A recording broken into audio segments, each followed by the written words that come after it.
Hey guys, welcome back to the channel. If you have been wondering if choosing S-Corp status is right for your business, then welcome, you're in the right place. In today's video, we are comparing LLCs to an S-Corporation or S-Corp. We'll talk about what each of them are, their pros and cons, and how to start your own LLC and S-Corp. If at any point you want to check out a business formation service that can help set up your business for you, check out the affiliate link that's down in the description for a discount that you wouldn't be able to get anywhere else. That being said, let's get into it. So for starters, what's an LLC? Well, a limited liability company, or more commonly known as an LLC, is a flexible business structure that gives their owners a credible business with less hassle and money than to start a corporation. One of the greatest benefits of forming an LLC is the limited liability protection it gives its owners, or we would call them members. This means that the personal assets of the members are typically protected from business debts and liabilities. In the event that the LLC is hit with a lawsuit or has outstanding debts, the personal assets of the members are generally safe. So I have a tutoring business. This means that if my business is being sued for whatever reason, my personal assets like my house, car, and personal savings, for example, should not be considered fair game in the court of law. They are protected by something called the corporate veil, which keeps your personal belongings separate from what goes on in the business. Next up, taxes. Another really great benefit LLCs get is something called pass-through taxation. This is just a fancy way of saying that the LLC isn't taxed at the entity level. Instead, the profits and losses, quite literally, pass through to the individual members who then report them on their personal tax returns, which can save a lot of time and potentially some money too. So what does this look like in the real world? Say in my tutoring LLC, I earn $60,000 by the end of the tax year. After factoring in my $10,000 worth of expenses, my total profit comes out to $50,000. Now, instead of the LLC itself being taxed on this income, the $50,000 profit passes through to me as a member of the LLC to report on my tax return. If there was a second member of the LLC, assuming we both own 50% of the business, we would each report $25,000 of profit on our personal tax returns. This income would then be taxed at our individual tax rates based on our tax table for the year. Now, LLCs are just helpful come tax time. Operating an LLC can boost your credibility with customers, investors, and suppliers, showing the world you have a real serious business. Being a real serious business means you're going to have to do a little more on the legal side to maintain your business, like refiling your LLC annually. But one of the nice things about having an LLC is that the paperwork you need to complete is not nearly as much as the value you get. So just how extensive is getting an LLC? I know the word paperwork can be scary to many. So just to get an idea, we'll go through the steps of starting an LLC together so you can get your own opinion. Well, the first step in any type of business is to choose a name for your LLC. Make sure the name you pick is not already taken by another business by checking out the business name database maintained by your Secretary of State. Through your state's website, they'll also give you the process to register that name and the process to get a DBA, or doing business as if you need one. Now, in starting an LLC, you'll need a registered agent. A registered agent can be a person or business responsible for handling the legal stuff on behalf of your LLC. They're the middleman for your business. They'll get important papers like regulatory notices and legal filings. Now, whoever your registered agent is, person or business, they need to have a physical address in the state where you operate and be available during business hours. Next up, you must file the Articles of Organization with the Secretary of State. This document should include your LLC's name, designated registered agent, and management structure. With it, you'll pay your state-specific filing fee. Typically, prices range from $40 to $500. Once that document is filed, it can take from 3 to 7 days for processing. And once that is approved, you'll get a state certificate of organization. Now that you're officially an LLC, your most important step is to form an operating agreement. While few states require one, as of 2024, the only ones that do are California, Delaware, Maine, Missouri, and New York. This document is a blueprint for the structure, daily duties, and general rules of your LLC. It clarifies the rules and responsibilities of LLC members, ownership percentages, profit distribution methods, and decision-making processes. So at the heart of it, an operating agreement helps prevent misunderstandings and can and should be updated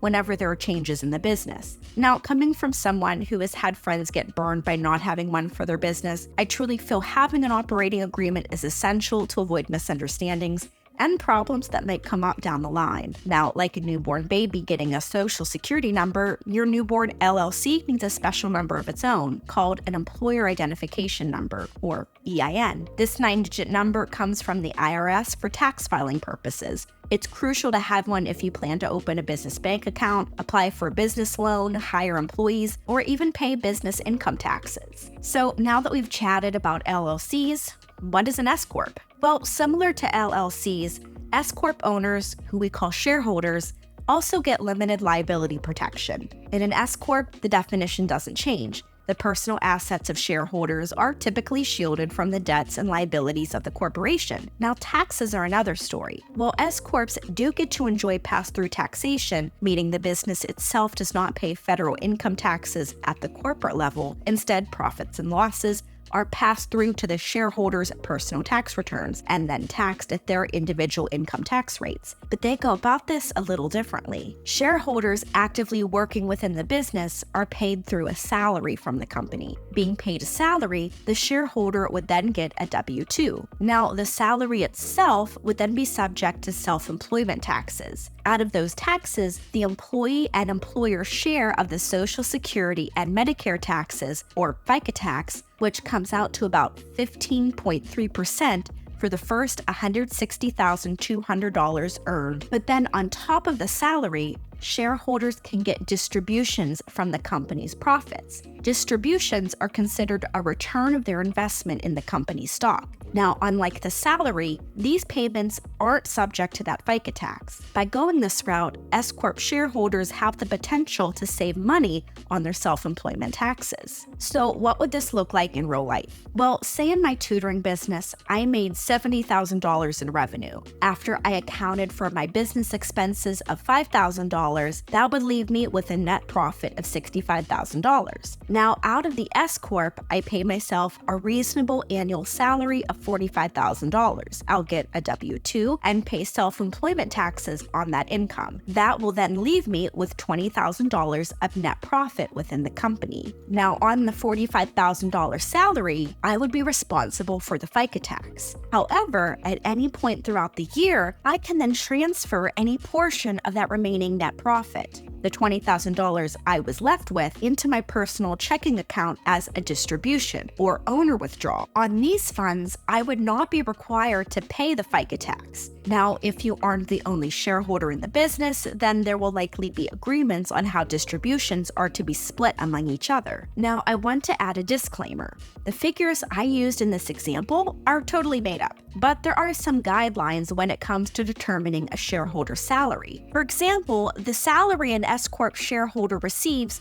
must be reasonable compensation for the work performed. The salary should be comparable to someone else working in a similar industry and position. So it's important to do your market research to make sure the salary doesn't set off any alarms with the IRS. Now, if my business wasn't profitable in a tax year, I can use those losses to offset any other income on my personal tax return. This means that as a shareholder in the S-Corp, I can use that loss to reduce my taxable income from other sources like wages, investments, or other businesses. But I want to add the amount of loss that can be deducted is typically limited to the shareholder's position in the S-Corp stock and debt. If the losses exceed the shareholder's position, they may be carried forward to future tax years. Now, beyond how taxes look for an S-Corp, think of how your S-Corp looks to the rest of the world. These entities are generally seen as more formal because, well, they are a corporation, a sign of stability and reliability to clients, suppliers, and investors. Investors especially are more often inclined to work with businesses that show reliability.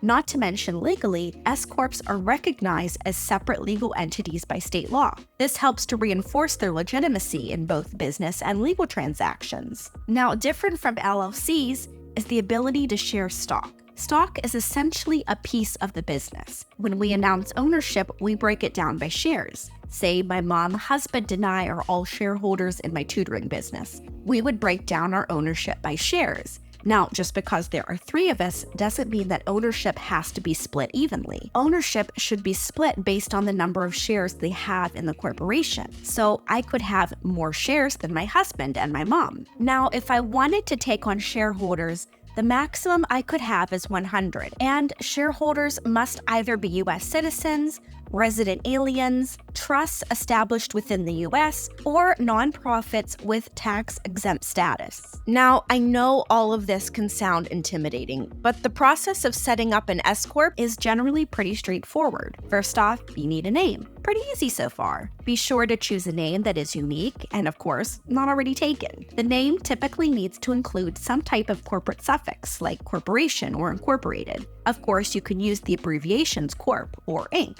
Next, we need to prepare and file your articles of incorporation with the Secretary of State, or wherever the state you are starting your corporation in designates. This document is going to formally establish your corporation. The information they are looking for is pretty straightforward and includes your corporation's name, purpose, registered agent, and initial directors. Incorporation fees are going to be due with your paperwork. While fees vary from state to state, they'll typically run from $50 to $300 depending on where you are incorporating. Next, I recommend finding some friends and family to act as your initial board of directors. These guys and girls will be named in your articles of incorporation. Their job is to oversee the corporation until the first shareholder meeting. Now, since an S-Corp is more formal than your run-of-the-mill business, you need to draft and adopt your corporation's bylaws. These bylaws are the commandments of your business. They outline the internal rules and procedures for operating the corporation. Bylaws typically cover things like shareholder meetings, voting rights, and the responsibilities of officers. At this point, you're ready for your first board meeting. Here, your bylaws will officially be adopted, and you will appoint your officers, like your president, secretary, and treasurer. Then stock will be approved and issued to the initial shareholders in exchange for their contributions to your corporation. Now, when you have an S-Corp, you want to make sure you're being taxed as one. So to do that, you need to file Form 2553, called Election by a Small Business Corporation, with the IRS. This needs to be done within 75 days of incorporation. This is what is going to allow the corporation to pass its income, losses, deductions, and credits to its shareholders' taxes. As with any business, depending on what you sell or offer through your corporation, you'll need to make sure that you're getting any required business licenses, permits, and registrations at the federal, state, and local levels. This could include employer identification numbers, sales tax permits, and industry-specific licenses. For example, in my tutoring business, I need to make sure I maintain my clearances to work with children. Or I have a fellow teacher friend who is a baker. She has to be approved for and uphold health codes from the state in order to run her business from her home. Now that all the legwork is out of the way and your corporation is up and running, the real work begins, maintaining it. It's essential to keep up with ongoing requirements, like holding annual shareholder meetings and filing annual reports with the state. Be sure to stay on top of any federal, state, and local tax changes,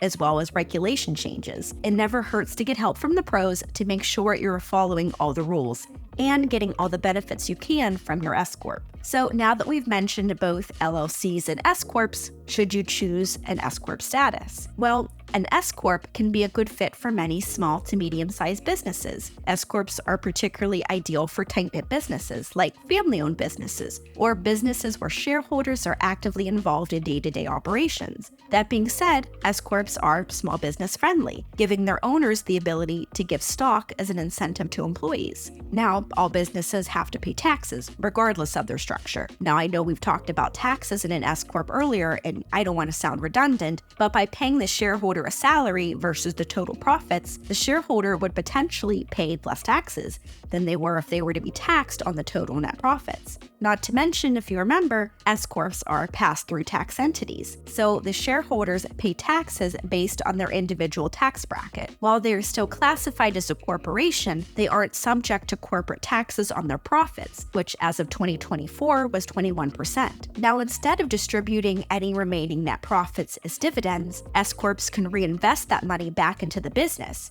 This lets you use that money to grow your business without having to pay additional taxes. Now, if you end up with a loss rather than a profit, S-Corp shareholders are able to deduct their portion of the loss on their personal tax returns. This can help offset other sources of income and reduce your overall tax liability. If you're a doctor, lawyer, accountant, or consultant, many states restrict these professions from forming LLCs or require them to operate as professional corporations or professional LLCs. In this case, an S-Corp can be a good alternative to be able to get those pass-through taxation benefits. Now, having liability protection is important to me, so the limited liability protection is a valuable asset to business owners. And in an S-Corp, shareholders are typically not personally liable for the debts and liabilities of the corporation beyond their investment in the company. Finally, an S-Corp has perpetual existence, meaning the business can continue to operate even if ownership changes or shareholders leave the company. Now, I know all of this can feel intimidating. Having a business of my own, I get it, but we live in a world with resources, the internet, and formation services like Tailor Brands who can help take care of forming a business for you. Now, Tailor Brands can help you with just about everything in your business. Not only can they help you with setting up your business, but they can also help with your taxes, getting business licenses, opening business accounts, and even marketing your business. I used them to set up my LLC, which I felt was quicker and a lot less stress on me than starting my sole proprietorship on my own. Now, the process we are going to go through is to set up an LLC. But an LLC is a good starting point to choosing S-Corp status. As a matter of fact, you can have an LLC, but apply to be taxed as an S-Corp. It's one of the flexibilities S-Corps have. By going through the process with Tailor Brands, your LLC application is done in just 3 steps, and overall takes around 5 minutes from start to finish. The first step is to select your state. From there, you'll need to answer some simple questions like your business name, the products or services you offer, if you plan to hire employees, and whether your business is already running or brand new. And naturally, since this information is being used to legally start your LLC, you'll be asked to provide your personal information, like your name and email address. The last thing you'll need to do is submit your LLC application and choose your plan with Tailor Brands. Once all the I's are dotted and T's are crossed, they'll take care of submitting your LLC application on your behalf. As for those plans I mentioned, there are currently 3 to choose from depending on your needs and budget. If you need just a little bit of help getting started, the Light plan might be the best fit for you. Now, there is no cost for this plan, so it's definitely budget friendly. Your only financial obligation would be the cost of the state fees. Now, in terms of paperwork, it'll be on you to complete, and the processing time for your documents through Tailor Brands is 14 days. So if you have time to spare and are able to handle it all yourself, this option could be just the right fit. If you need more support with the legal stuff but have everything else worked out, you can go with the Essential plan. This plan includes helping you establish an operating agreement for your LLC, handling your annual compliance obligations to make sure your LLC stays legal, and when you form your LLC through them, they'll expedite your paperwork to your state within 2 days versus their standard 14-day processing time. This plan runs around $200 a year, and just as a heads up, you would still need to pay your state fees separately. If you're like me and need help with it all, you can choose the Elite plan for around $250 a year. This plan gives you everything you get with the Essential plan, plus their online branding and marketing tools. Using their resources, I found has made branding my business a little bit easier. Through them, you can get a free web domain for a year, a website design builder, 8 free logos, a digital business card, and tools for creating content for social media. So you see, starting a business doesn't have to take every minute of your day. It can be quick and efficient, taking as much time as making a cup of coffee in the morning. So having said that, I see Tailor Brands as one of the best business formation services out there, especially for beginners like me, because they take care of everything on your behalf. Now, don't get me wrong, there are other great services that I've also tried, like ZenBusiness, LegalZoom, and Swift Filings. So I'll go ahead and leave some review videos down in the description if you want to learn more about them too. Now, starting my business for me was a challenge. I was going through a furlough for my teaching job, and I tried to DIY my way through setting up my LLC on my own. After getting nowhere fast, a friend told me to check out Tailor Brands. Getting started with them, I knew I was going to need all the help I could get, so I chose the Elite plan. Now, I understand it is the more expensive of the 3, but I feel like the benefits they offer outweigh the costs. Now, there isn't one set way to start a business. my journey doesn't look the same to another, and maybe even you. By doing your research and getting help when you need it can help you choose what's best for your business. And that wraps up today's video. I really hope you found this video useful, and if you did, please hit the like button and subscribe for more. And as for those discounts I mentioned at the beginning of the video, if you want Tailor Brands to help form your business, check out the affiliate link in the description for discounts you wouldn't be able to find on your own. And be sure to check out my in-depth review of Tailor Brands. Also, feel free to leave any questions in the comments below, and I'll try my best to answer them as soon as I can. Thanks again so much for watching. We'll see you next time.